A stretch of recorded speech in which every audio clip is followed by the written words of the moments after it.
guys, ipapakita ko sa inyo kung anong ginagawa ko guys. Alam niyo ba kung ano to? Alam niyo ba kung ano to? Guys, ito yung pinaka the best na kinakain ko ngayon. Pang blood, yung blood flow natin maging maayos. At maraming siyang benefits guys. So, try nyo to, beetroot. So, ngayon, nagbago ako ng pagkakagawa. Yan, binalatan ko muna siya guys. Yan nga, nabalatan ko na, diba?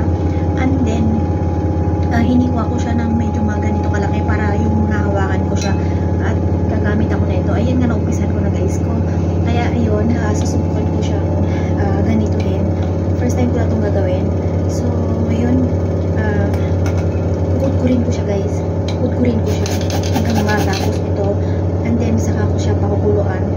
And then, iinumin ko na kasi nag-ano na ako yung dito para lahat ng sustansya niya, lahat ng sabaw niya is mainom ko guys. Kasi, yung nakaraan guys, inano ko siya, parang inano ko lang, ginagayad ko siya ng square, cubes, and then, nilaga ko. So, tas kinakain ko pa rin yung ano niya, sobrang busog na ako guys. So, ang gagawin ko ngayon is gagayatin ko sa pakuluan.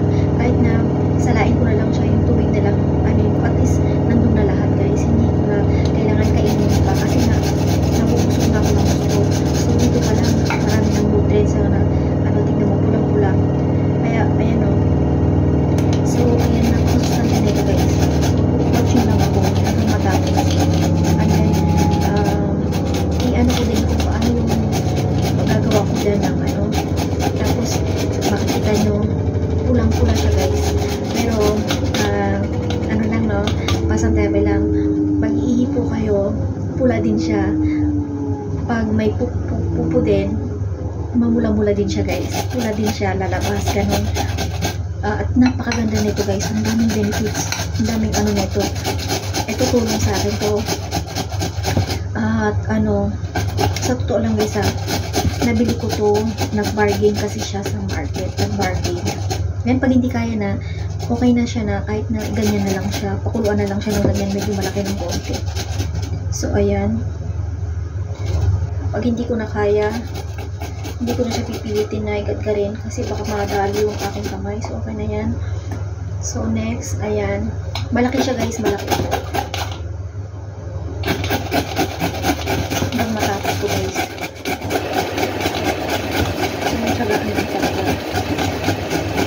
Beetroot. Mahal ko ito yung 2 kilo nito Pero ang ginawa ko guys, dahil nakita ko sa palengke, nag-sale siya guys. Nakita ko sa bangketa. Okay naman siya guys.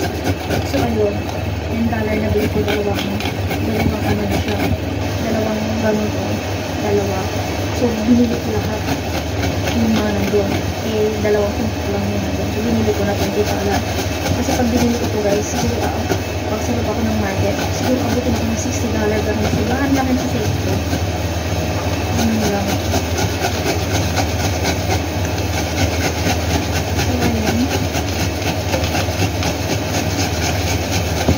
Hanggang matapos yan guys. So nilin ko siya. And then pakuluan ko siya. Diba? Dahan-dahan lang kasi nga kailangan ko ng kasi baka mamaya magila sa akin kamay ganun.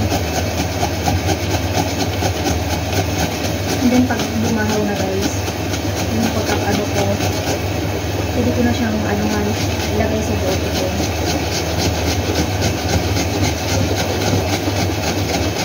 Kasi inumin ko na yan guys, maghapon. Tapos pag hindi ko maubos lahat, ilalagay ko yan sa, diba? Pulang-pula Ang daming benefits guys ng beetroot na to. Kaya try nyo. Lalo na guys may mga high blood. Napakaganda na ito guys.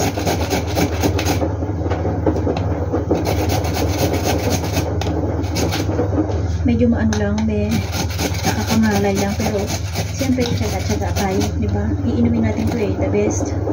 Diba?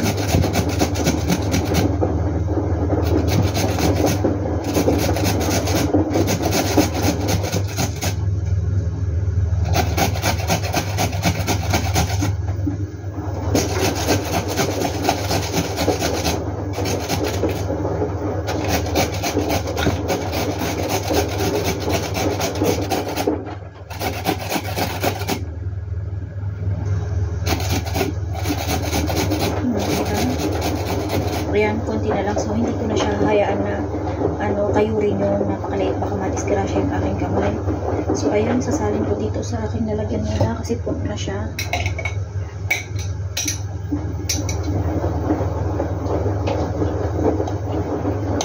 Ayan. Diba? Tiyaga lang talaga guys. Napisipan yung ano kaya ginagawa na.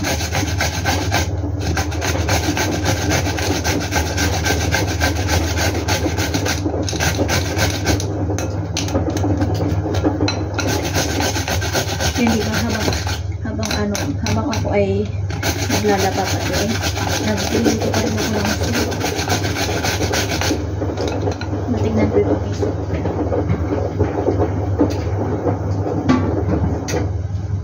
Tayin ko muna kung ano siya.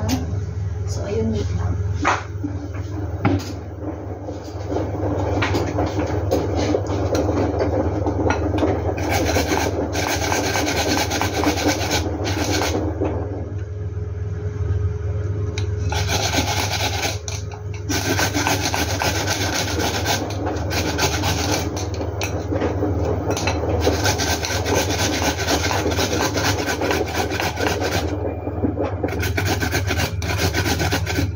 Diba?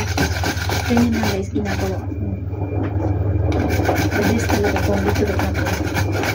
Matagal ko na itong ginagawa guys, kaya nakakaano yung blood pressure ko. Maraming benefits nitong bitulog. Kaya sino man yung may mga ano dyan, may mga sakit-sakit, diba? Ang daming yung magagawa na itong bitulog na to guys. So ayun, hindi ko na siya kaya. So, salin ulit natin.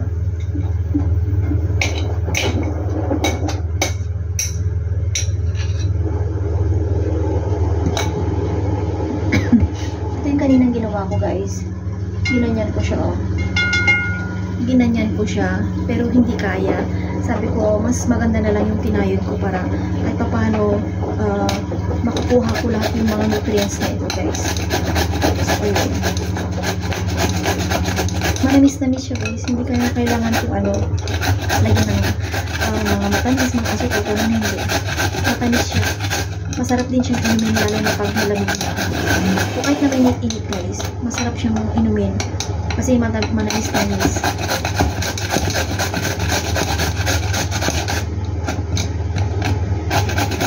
Pwede rin itong gawing salad guys. Lagyan mo lang siya ng beans, ganyan. Okay na siya.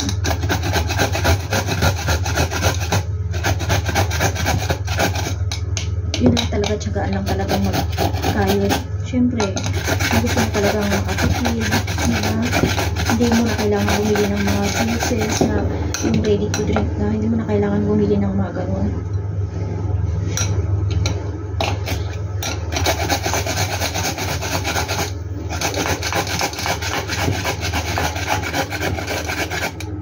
Nung umpisa nga akong nito, uminom ng ganito, kumain din. Natakot ako kasi nga, sabi ko pula yung aking pula yung aking ihi. Talagang pula guys, pulang-pula talaga yung ihi mo. Pero sabi ko, 15 minutes ulit siya, ganun talaga yun. Parang pag kumain ka rin ng dragon fruit, ganyan din siya guys, ang kulay niya. Yung ihi mo, mawala-mula.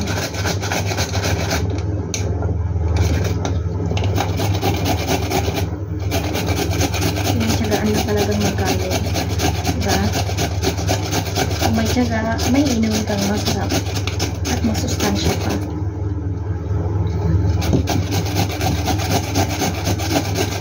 Kasi nga guys, meron akong fatty liver. At saka ngayong March 12 guys, meron ulit akong appointment sa doktor. Pinababalik ko ng doktor. Hindi ko lang alam kung anong gagawin sa akin ulit. Baka check up and then bibigyan ulit ako ng appointment for kuha ulit ako ng blood test.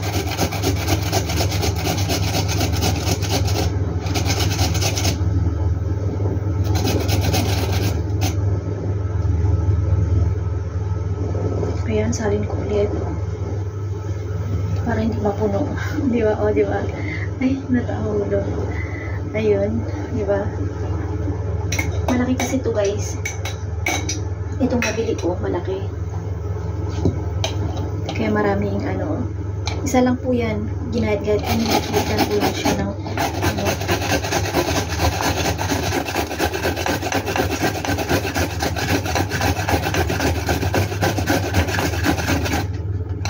Tsaka talagang kuskus.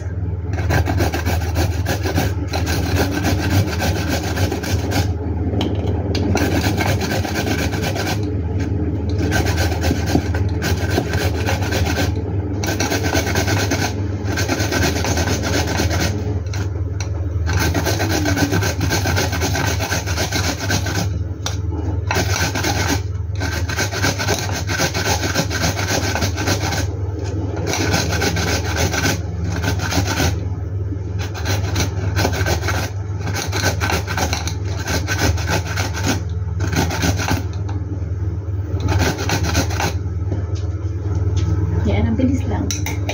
Dami na.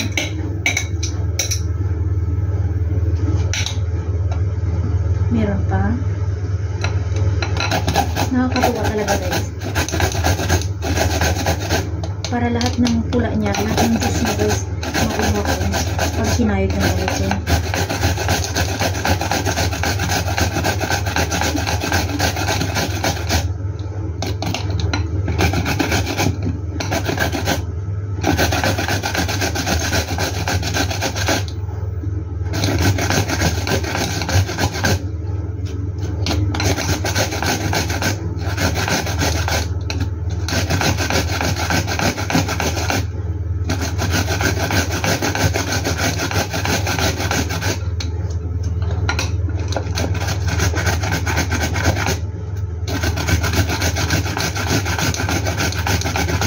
Nakakangawit pero okay lang.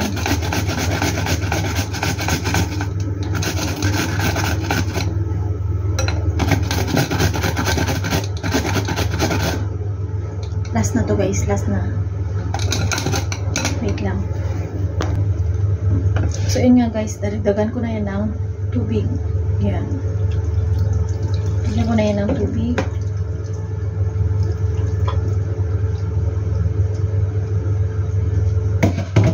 Sa inyo guys. Ayan, medyo basa kasi yung aking kamay. Ayan. Ayan, nagayat ko na siya. Dagdagan ko yun ng tubig. So, wait, nakitain ko pa ulit. So, ayan na guys. Isinalang ko na. Diba, nakita nyo naman, sinalang ko na siya. So, ayan. Diba?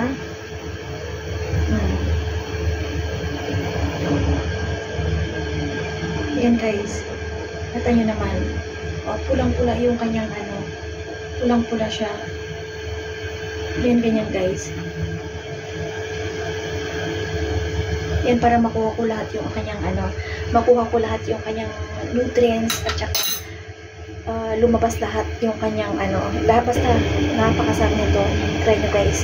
So pagkatapos ko nito, papakita ko rin sa inyo kung ano yung finished product nito. Bye-bye!